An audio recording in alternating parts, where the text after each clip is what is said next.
Welcome everybody to my first real video in the Writer's Craft Super Stack Is It Worth It series. And today I'm tackling an ebook called Plotting Your Novel with the Plot Clock. It is kind of a mouthful, but it's only 70 pages long, and it was written by Joyce Sweeney, Jamie Morris, and Tia Levings. Three authors might sound a bit unconventional, but it's also a bit unconventional that they are all three talking within the book.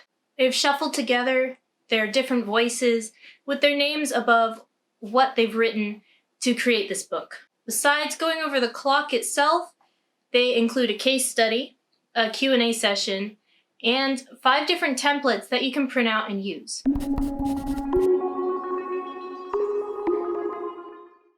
So the clock itself. A plot clock is an organizational tool for authors that helps you plot your novels around the round face of a clock. It was a tool developed by Jamie and Joyce in their more day-to-day jobs as writers coaches. And they designed it to help authors spot holes within their plot lines, as well as to track and even out their characters' emotional journeys and changes by matching them up with the external events, so the things that are actually happening in the physical world. Now, numerous times throughout the book, they said how flexible it was. And it is. It is very flexible. You can use it with your antagonists, with your side characters, your subplots, and in fact, they recommend it. At one point, they even said clocks within clocks, which is kind of what a subplot is. And they use that to balance out the uneven growth or emotional journey of even your minor characters. So honestly, I don't think there's a story point that this wouldn't work with. They've included a lot of wiggle room in this one application. But I also think that might be part of the problem, at least with this book. Because I also felt they didn't go into as much detail actually concerning how to work with the clock. Like I said before, each woman writes different sections within a chapter. And their voices put together weren't very distracting for me. I was afraid they would be, but they weren't. And they're shuffled together, so it almost feels round robin, like you're listening to these 3 women talk in the same room. So while that isn't distracting, I even appreciated Tia's interjections, because out of the 3, she is the student. She learned the plot clock and how to use it from Jamie and Joyce. So I appreciated her more student point of view when she spoke. But I kind of feel that maybe the organization of the ebook itself would have been clearer if each woman had taken a chapter instead of shuffling all their different voices together. And the case study, at the end, it's written by only one woman, and I understood that probably the best out of the book. It was the most straightforward to me.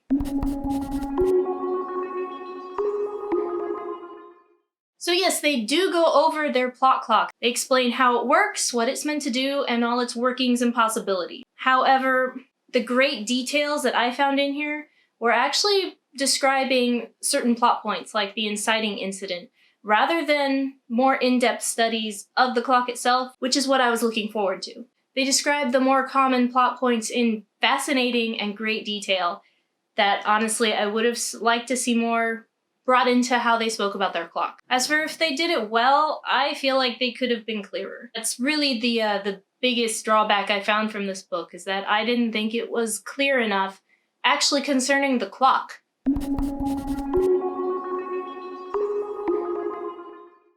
So their descriptions of what different plot points are, such as the inciting incident, and if they are external or internal, or even how they describe them, I found those really insightful, and it helped to clear up even just some common problems I have for myself trying to understand all these outlining terms. They did an excellent job describing those in this book. Their clock also splits the big, messy middle section of novels into 2 different sections that they call Act 2 and 3. And I applaud this. I applaud this greatly, because the muddy middle is very much a thing. Most writers encounter it, and this really helps you break it down into 2 smaller sections, and then each section has its own specific points, such as when you enter the low point, what challenges your character is facing, and when they reach the turning point that takes you out of the middle altogether. So having those goals to hit in smaller spaces, I think, is really useful. Oh, and for one of their clocks, they don't just go over the main stories that most people write. They also have a clock specifically for tragedies. And that I found really interesting because the structure itself was actually very different. You had different milestones you had to pass to make a really good tragedy. And so that clock was really interesting to see. And even though I don't write a lot of tragedies, I printed out the template with the rest of them because that's something I want to keep in mind and to keep clear in my mind.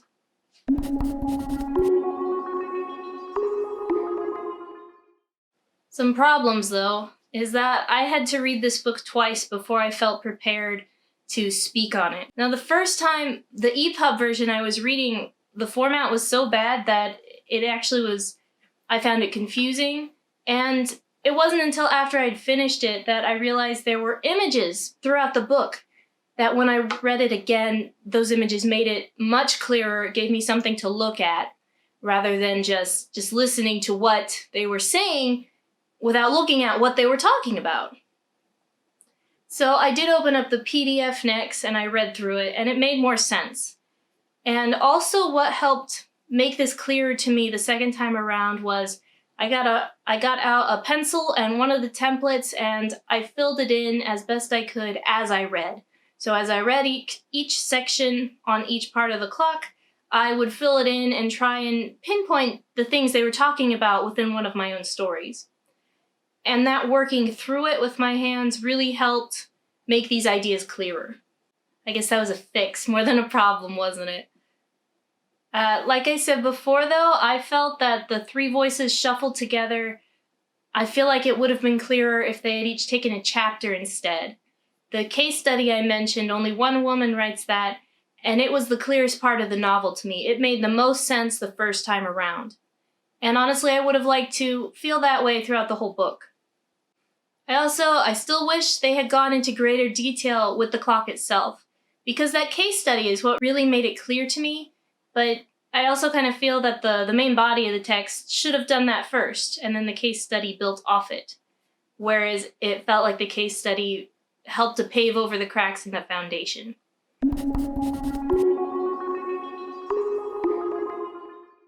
So this is specifically for helping you plot novels and for finding holes and for keeping the emotional tension throughout the story rather than having it in patches. So if you are outlining a novel, this is something to try, and it can help you see what flaws you might have that you don't realize. However, you could also use this later on in your process if you're having trouble. So I think this is an excellent troubleshooting tool when you're having problems with your plot.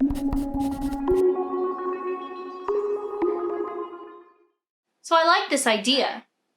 I actually like this idea a whole lot. I even like the cover and the little illustrations they put in there. And I'm really a big fan of the case study and the templates they used. And I also think some people are going to find this really helpful. However, I'm not sure if it will be universally helpful to everyone. I think that the plot clock is an excellent framework to pin your story to, and so you can find where it's lagging or sagging or probably some other agging you don't want it to do. However, it definitely requires you actually do it. If you don't try it out for yourself with your hands and a pencil and one of the templates, you're not going to get as much out of it. You can't just read this book. You have to actually put it into practice.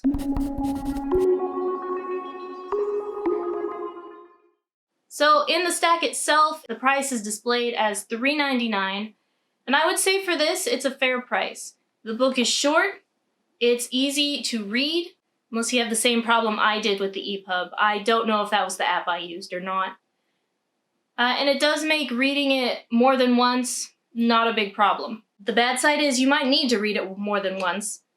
However, it also comes with those 5 templates, the case study, and the questions and answers. And the templates are very useful, and so is the case study, although I was not blown away by the Q&A.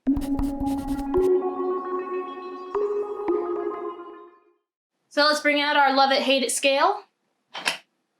And unfortunately for me, it's closer to the meh side of things.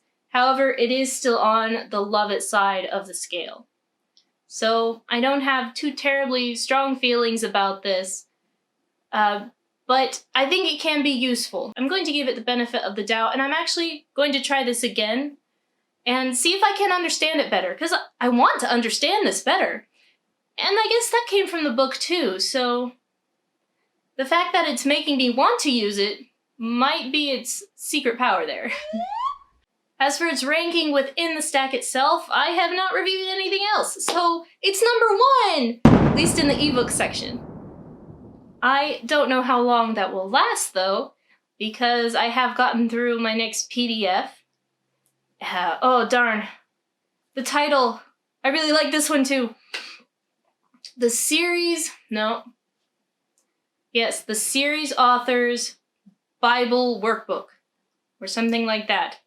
I will put its actual name in the description, as well as, okay, I remember this one, but I don't know how to say it right. It's either Beamgi or Beamgi, and it is the first program that I have gone through. So, stay tuned for more information concerning those. I hope you enjoyed today's video and that you're excited to see more about this stack in this review series of mine. Subscribe below and ring the little bell so that you know when I post my next video. I'm also working on some more hands-on reviews so you can see the process these things require.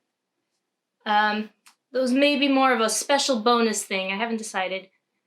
Anyway, I can't wait to see you guys next time. Leave me a comment below. If any of you are familiar with the stack, tell me what you want to see next. I'll see you soon. Bye.